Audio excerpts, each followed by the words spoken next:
Last Flame Dharavarta. Chapter 1, The Kingdom in Shadows. In the vast lands of Dharavarta, a kingdom known for its golden rivers and emerald valleys, ruled a noble king, Maharaja Virendra Dev. A warrior of unmatched valor, he had united 5 warring clans and built a prosperous kingdom. Yet, peace rarely lasts. Whispers of war drifted from the neighboring empire of Vanchala, whose ruthless ruler, King Rudraksha, wanted Dharavarta for its rich mines and sacred temples. The bond of peace was breaking, and the drums of war began to echo. But inside the golden palace of Dharanagri, a different battle brewed, one of love and loss. King Virendra had 2 sons. Yugandhar, the elder, a fierce warrior, bold and proud. Aryan, the younger, kind-hearted, wise, and beloved by the people. The queen, Rajeshwari Devi, knew a storm was coming, not just from outside the kingdom, but within the hearts of her sons. Chapter 2, Brothers at War. As King Virendra prepared for war, he named Yugandhar the commander of the army. Aryan, however, warned against direct battle, pleading for diplomacy. The brothers argued fiercely, swords nearly drawn. The king watched in silence, heart torn. He had always dreamt of unity, but now, even his family was divided. That night, Aryan left the palace without a word and went to the borders, hoping to prevent bloodshed through peace. Yugandhar felt betrayed. To him, Aryan's actions were cowardice. Chapter 3, The Fire of Vanchala. Rudraksha invaded at dawn. The first battle was brutal. Thousands fell. King Virendra led the army beside Yugandhar, slaying enemies like a lion. But age had wearied him. In the chaos, Aryan returned, not with soldiers, but with Vanchala's princess, Shavani, who opposed her father's war. She had risked everything to bring secret maps and open a hidden mountain pass for Dharavarta's army. Aryan and Shavani's love bloomed amidst fire and death. Chapter 4, Blood and Betrayal. Rudraksha discovered the betrayal. He unleashed a final attack, burning villages, poisoning rivers, and capturing the queen. In a daring rescue, King Virendra led one last charge into Vanchala, sacrificing himself to save her. His dying words to his sons were. Aryan wept. Yugandhar stood silent. The war was won, but the kingdom was broken. Chapter 5, The Heir of Ashes. With their father gone, the brothers faced the final test: who would wear the crown? The court wanted Aryan. The army supported Yugandhar. In an emotional confrontation, Aryan knelt before his brother and said. Stunned by his humility, Yugandhar dropped his sword, tears falling. The brothers embraced. For the first time, Dharavarta was truly united. Chapter 6, The Queen's Promise.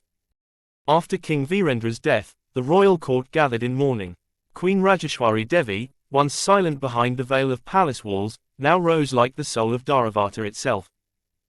She called the 2 princes before the sacred flame of the ancestors. She made both sons swear upon the royal sword that they would rule not with pride, but with compassion. She then revealed a secret, a hidden heirloom, a scroll passed through generations. It contained the Code of Dharma, the values upon which Dharavarta was first built: sacrifice, mercy, unity, truth. The promise made that day echoed across the land.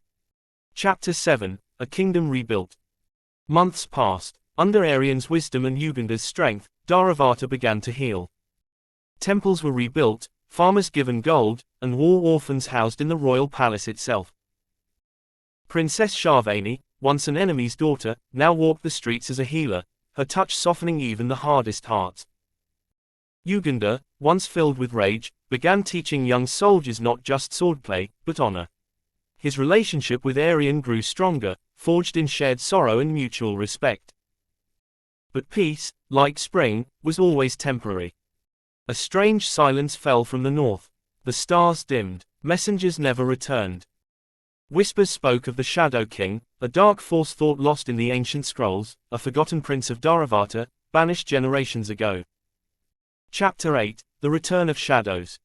The northern skies turned red. Villages vanished overnight. A survivor arrived at the palace gates, his tongue cut, eyes hollow. In trembling fingers, he held a black sigil, a flaming crow with bleeding wings, the mark of the Shadow King.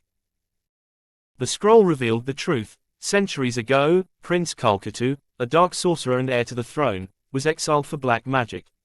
But he had sworn revenge on Dharavarta, to return when the fire of royalty fades. Virendra's death had ignited that prophecy. Aryan believed in ancient knowledge. Yugandhar believed in steel. Shavani feared something else. Kalkatu was not just after the kingdom, he wanted the heir's blood to complete a ritual. Their unborn child. Chapter 9, The War of Hearts. Kalkatu struck during the royal festival of Deepotsava, when the kingdom was lit with 1,000 lamps. His army of shadows descended like night, silent, merciless. The brothers fought side by side, their swords glowing in the firelight. Queen Rajeshwari held the palace walls with nothing but archers and chants. Inside the palace, Shavani went into labor. The cries of birth and battle echoed together. In a moment of despair, Kalkatu broke through, confronting Aryan. He offered mercy in exchange for the newborn child. Yugandhar arrived in time, and for the first time in his life, he bowed, not to surrender, but to beg. Kalkatu, surprised by love, tried to strike. Aryan shielded his brother, taking the fatal blow. Chapter 10, The Last Flame. The battle raged till dawn. Aryan, dying in Yugandhar's arms, whispered. With Aryan's last breath, the sacred flame of Dharavarta roared, not in destruction, but in divine light. The scroll burst into fire, and the spellbinding power that Kalkatu wielded collapsed upon him, binding him in the ashes of time. Peace returned, but it came at a heavy price. Yugandhar, now crowned as Rajrishi Yugandhar, ruled in silence. He never remarried. Shavani raised her child, Aryadev, to know not just the strength of kings, but the heart of one who gave everything. The queen, old and tired, wrote the history of Dharavarta with her own hands, ending it with the line. And every year, on the day of Aryan's sacrifice, the people lit a single lamp on their windows. The last flame of Dharavarta.